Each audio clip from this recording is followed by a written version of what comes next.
اللهم صل وسلم على نبينا محمد وعلى آله وصحبه أجمعين۔ بسم اللہ الرحمن الرحیم۔ السلام علیکم ناظرین، آج کا پروگرام آپ دیکھ رہے ہیں پی پی سی نیوز پر عرفان امان اللہ کے ساتھ۔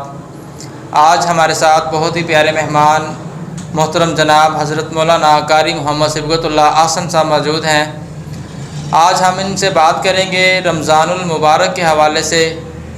تو رمضان المبارک کی فضیلت اور اس کو کیسے گزارنا چاہیے اور اس میں کیا کیا ایسے عمل کرنے چاہیے کہ جس کی وجہ سے اللہ رب العالمین ہم سب کے پچھلے جو گزرے ہوئے سال میں گناہ ہیں وہ معاف فرما دے، اور ہمارا جو رمضان المبارک کے روزے رکھنے ہیں وہ اللہ تعالیٰ اپنی بارگاہ میں قبول فرمائے۔ اب میں محترم جناب قاری صاحب سے پہلا سوال یہ کرتا ہوں کہ رمضان المبارک کی فضیلت بیان کریں۔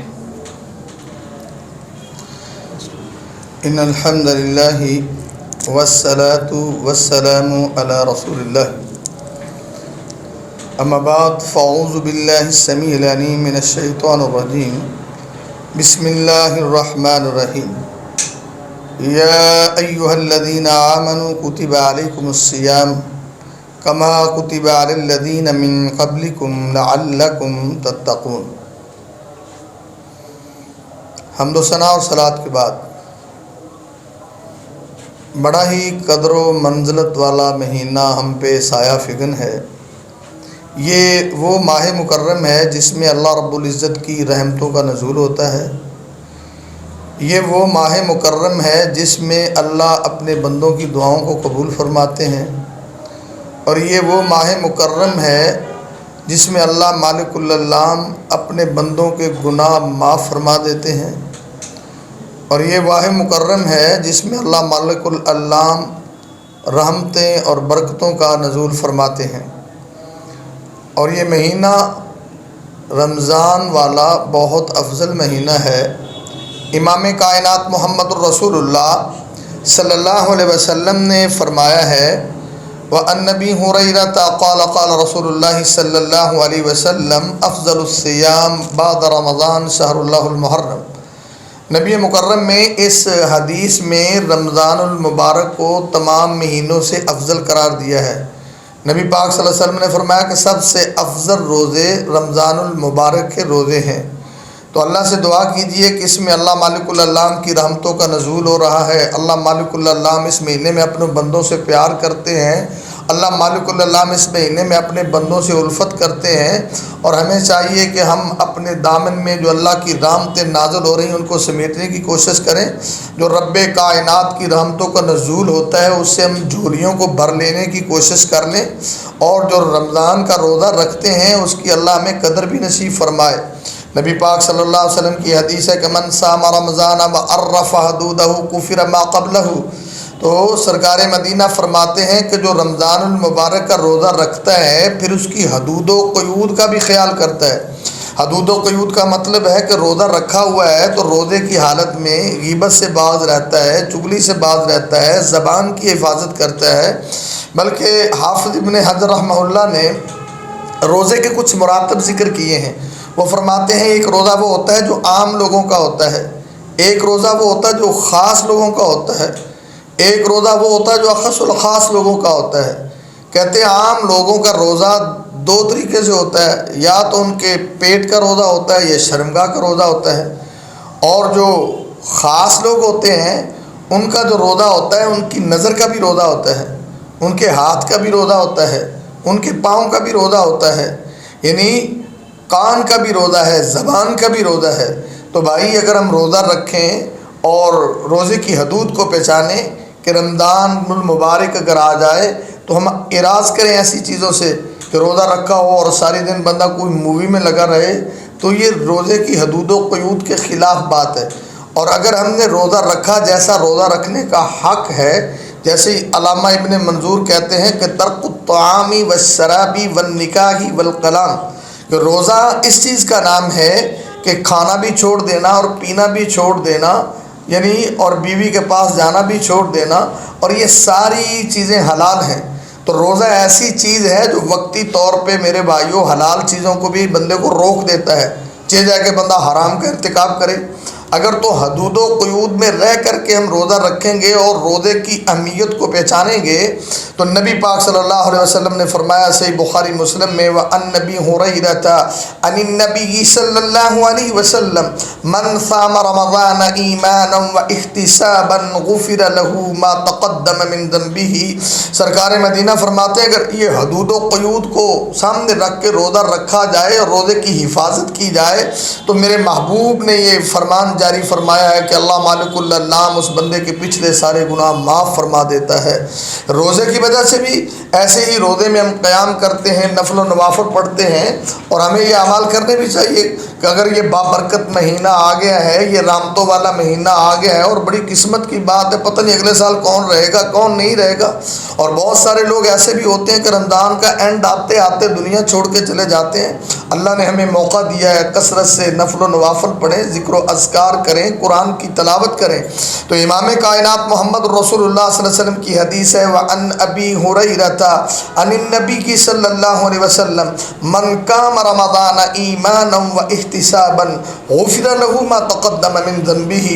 نبی پاک صلی اللہ علیہ وسلم فرماتے ہیں کہ جو رمضان کا قیام کرتا ہے، رات کو اللہ کے سامنے کھڑا ہوتا ہے، مالک کے سامنے گریہ زاری کرتا ہے، اپنے مالک کو منانے کی کوشش کرتا ہے، قیام کرتا ہے جیسا کرنے کا حق ہے، تو میرے نبی فرماتے ہیں رمضان کا قیام کرنے والے کی بھی میرا مالک پچھلے سارے گناہ معاف فرما دیتا ہے۔ میرے بھائیوں اس میں تو اللہ کی رحمتوں کا نزول ہے، گناہوں کی بخشش ہے۔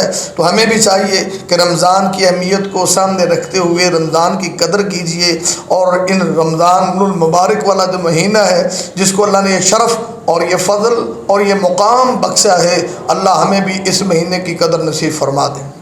اب میرا آپ سے دوسرا سوال یہ ہے کہ جو پچھلا سال گزر چکا ہے تو ہم رمضان المبارک کے اندر جو غلطیاں کمیاں کوتاہی ہوئی ان کا ازالہ کیسے کر سکتے ہیں؟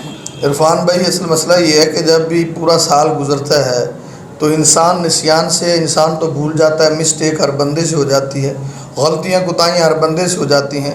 تو اللہ نے ہمیں یہ موقع دیا ہے جو ہم سے غلطیاں ہوئی ہیں، کوتاہیاں ہوئی ہیں، اس میں اللہ سے دعائیں کریں۔ نبی پاک صلی اللہ علیہ وسلم نے فرمایا نا کہ ثلاثۃ لا ترد دعوتہم، ابن ماجہ میں 3 بندوں کی دعا تو اللہ رد نہیں کرتا، ان میں ایک روزے دار بھی ہے۔ ہمیں چاہیے کہ افطاری کے ٹائم اللہ سے دعا کریں، جو کمیاں کوتاہیاں ہو گئی ہیں، غلطیاں ہو گئی ہیں، اللہ مالک العلام معافی کا سرٹیفکیٹ دے دیں گے۔ بلکہ نبی پاک صلی اللہ علیہ وسلم کی صحیح مسلم کی حدیث ہے یہ تو مہینہ اتنی عزت اور اتنے اکرام والا ہے، اس کا اکرام تو میرا رب کائنات کا جو رب ہے، میرا رب رحمان بھی کرتا ہے، ہمیں بھی چاہیے اس کا اکرام کرنا چاہیے۔ اور ہمیں اللہ نے موقع دیا ہے، اس میں جتنا زیادہ سے زیادہ قرآن کی تلاوت کریں اللہ گناہ معاف فرما دے گا، قیام کریں اللہ گناہ معاف فرما دے گا، روزے کی وجہ سے گناہ معاف ہوتے ہیں۔ بلکہ امام کائنات محمد رسول اللہ صلی اللہ علیہ وسلم نے فرمایا کہ اذا جاء رمضان فتحت ابواب الرحمہ وغلقت ابواب النار وصفدت الشیاطین وفی روایت سلسلۃ الشیاطین۔ امام کائنات محمد رسول اللہ صلی اللہ علیہ وسلم فرماتے ہیں کہ جب یہ رحمت والا مہینہ آتا ہے، برکت والا مہینہ آتا ہے، اس مہینے میں اللہ رب العزت جو ہے وہ رحمت کے دروازے کھول دیتے ہیں اور جہنم کے دروازے بند کرتے ہیں، جنت کے دروازے کھول دیے جاتے ہیں، اور جو سرکش شیاطین ہوتے ہیں ان کو مقید کر دیا جاتا ہے۔ اس میں تو بندے کے ایمان میں اضافہ ہو رہا ہوتا ہے، اس میں بندے کو روحانیت نصیب ہو رہی ہوتی ہے۔ رمضان کا روزہ رکھنے سے اللہ بندہ جو ہوتا ہے وہ اللہ کے قریب ہو رہا ہوتا ہے۔ اس میں ہمارے لیے یہ موقع ہوتا ہے کہ ہم نے جو پچھلے سال کتنی بھی کوتاہیاں کی ہیں، جتنے بھی ہم سے غلطیاں ہوئی ہیں، مسٹیک ہوئی ہیں، ہم اللہ سے معافی مانگیں۔ اور یہ تو مہینہ ہی معافی کا ہے، کوئی مانگنے والا تو ہو، میرا رب اسے معاف کرے گا، اللہ رب العزت اس کے گناہ دھو دے گا اس مہینے کی برکت سے۔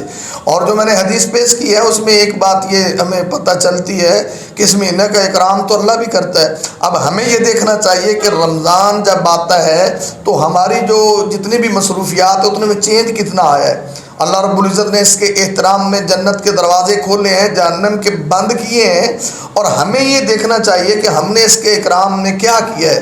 اگر آج کل جیسے یہ موبائل کی دنیا ہے، سارا دن بندہ اسی میں رہتا ہے، کیا ہم نے یہ فیس بک بند کر دی ہے؟ کہ ہم نے واٹس ایپ کا یوز جو ہے وہ کم کر دیا ہے؟ یا کالوں کا یوز کم کر دیا کہ بھائی یہ رمضان کا مہینہ ہے، اس کے اکرام میں قرآن پڑھتا رہتا ہوں، میں ذکر و اذکار کرتا رہتا ہوں، میرے پاس اتنا وقت نہیں ہے، فلاں فلاں میں وقتوں میں یہ بات کرتا ہوں. تو میرے بھائیوں اس سے پتہ چلتا ہے جب رب کائنات اس مہینے کا اکرام کرتے ہیں، ہم تو اس کے ادنا بندے ہیں، ہمیں چاہیے کہ اس رمضان کا جو ہے نا احترام کریں، اللہ رب العزت سے دعائیں کریں اور قرآن کی تلاوت کریں، کثرت سے جو ہے نا ذکر و اذکار کریں. تو اللہ رب العزت سے امید کامل رکھیں کہ ضرور اللہ ہمارے گناہوں کو معاف فرما دے گا اور رب کائنات ہمارے گناہوں کو دھو ڈالے گا اور رب کائنات اپنے مقرب بندوں میں ہم جیسے گناہ گاروں کو بھی شامل فرما لے گا. محترم میرا آپ سے تیسرا سوال یہ ہے کہ جو نماز تراویح اگر وہ نہ پڑھی جائے کیا اسی حالت میں روزہ رکھا جا سکتا ہے؟ ہاں، بعض لوگوں کا یہ ذہن ہوتا ہے کہ جی تراویح جو ہے وہ روزے کے ساتھ خاص ہے، تو یہ تو ایک نفلی عبادت ہے. امام کائنات محمد الرسول اللہ صلی اللہ علیہ وسلم نبی پاک قیام کرتے تھے، آپ کے تو پیر مبارک جو وہ تو متورم ہو جاتے تھے نا، ان پہ سوجن آ جاتی تھی. تو ہم تو گناہ گار ہیں، ہمیں یہ قیام کرنا چاہیے. بلکہ نبی پاک کی ترمذی کی حدیث ہے کہ جو امام کے ساتھ قیام کرتا ہے تب پھرتا ہے، جب امام پھرتا ہے تو اللہ رب العزت اس کی پوری رات عبادت میں لکھ دیتے ہیں. تو یہ قیام ہاتھ سے تو نہیں جانا چاہیے. اگر یہ ذہن رکھنا کہ بھائی تراویح پڑھی ہے تو روزہ ضرور رکھنا پڑے گا، اگر تراویح نہیں پڑھی تو روزہ میں رکھ ہی نہیں سکتا، تو تراویح کے ساتھ یہ چیز لازم ملزوم نہیں ہے.